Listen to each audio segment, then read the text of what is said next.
He says, you guys might have done a show on this before, which we have, by the way. In fact, I think we've dedicated an entire show to this topic. But I really want to ask you, why don't the books of the so-called Old Testament Apocrypha, including Sirach, Wisdom of Solomon, Maccabees, and the additions to Daniel, belong in our Bibles? How do we know they are not inspired in the same sense as Genesis and Isaiah, for example? I have read all those books, and they seemed fine. They didn't stick out like a sore thumb. Okay, let's pause right there. There are theological reasons why each one of these books is not in the canon. And the Wisdom of the Wisdom of Solomon, I'm sorry, I'm getting books mixed up. Sirach, rather, is a good example of a book that is very pro-Torah, and most people would say, especially in the Torah movement, most people would say, "Hey, man, this book is awesome. Why is this not in the canon?" And the fact is that there are theological reasons. One of them, particular, is a mention of salvation by works. Another one, it's a veiled mention of salvation by works. But there are several reasons. You can find reasons online. If you look up online why these books are not in there, there are people who've put lists together of various theological issues with these books. But that's not the reason that they're not in the canon. Well, that's one of the reasons they're not in the canon. That's not the main reason they're not in the canon. Let's go on with Andrew's comment. He says, just so you know, I am not one of those FFOZ types by any means. I affirm sola scriptura. I just have trouble understanding why we have to go along with the European reformers on this in accepting only the books that are in the Hebrew Masoretic text. We're going to talk about that in a second. When the church historically accepted those extra books, we're going to talk about that, and possibly the apostles themselves didn't have a problem with those books, since we know they mainly quoted the Septuagint. Okay, and end of Andrew's email. Now, with all due respect, I would disagree with a lot of the last statements historicity here. First of all, the European reformers had nothing to do with the canonical books or what is in your canon today. The canon was closed. There's actually three different councils that we can point to, but traditionally the closing of the canon was done at the Council of Carthage in 412. The books of the Apocrypha were not added to were not part of that canon. They were not part of the Jewish biblical canon as we know it. And even when the Apocrypha was put with the biblical canon, it was put in the back and separated to show that the books were not considered Holy Scripture. It wasn't until the Council of Trent, which happened in the 16th century, that the books were added by the Catholic Church. And they were added by the Catholic Church as a response to the reformers. And Rob, I'm going to pass this over to you in just a second.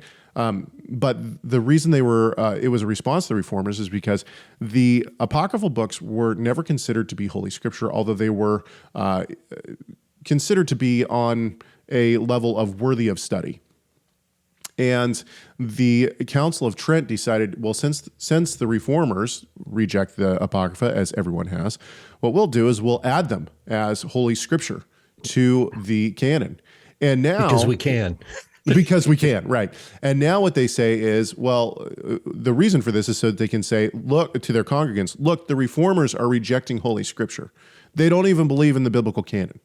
And so they add the Apocrypha as canonical books in the 16th century, 1500s.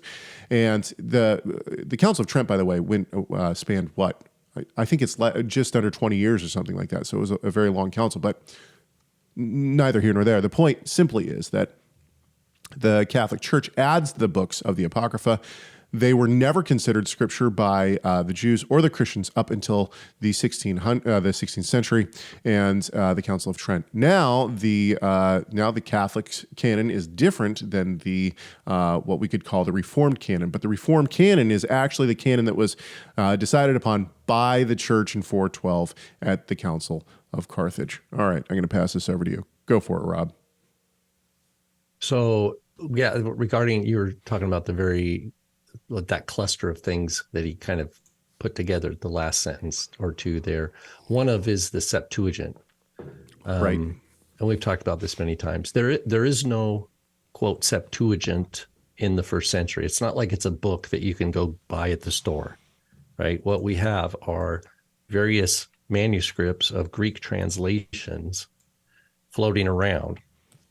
and some that are just known, like because there's like a Greek translation that has been repeated and memorized, and then people have just like we might have a verse in English, for God so loved the world that he gave his only begotten son, whoever believeth in him shall not perish but have everlasting life. Okay, that's probably pretty close to the King James version, but I don't know if it's exactly, but it's something that circulates in our society, and you just know it. Now, it's not in the original language, but I have a sense of it in memory. Okay, so that happens too, right? In the first century, that's the kind of thing that's going on. But one thing, back to plug Tim Hegg's commentaries, particularly, on the Gospels or in Galatians or Romans, where Paul is citing, or Yeshua or John, if it's in John, citing what we call, quote, Old Testament scripture, is going back and saying, look, what are the extant textual witnesses that we have to this verse, and does it match? And there's times where it's really close to what we have in early Septuagint copies. Sometimes it's very, very different. Thank you so much for watching this video. Tell us your thoughts on this subject by leaving a comment in the comment section. Make sure you like, share, subscribe, and enable those notifications. And we'll see you in the next video.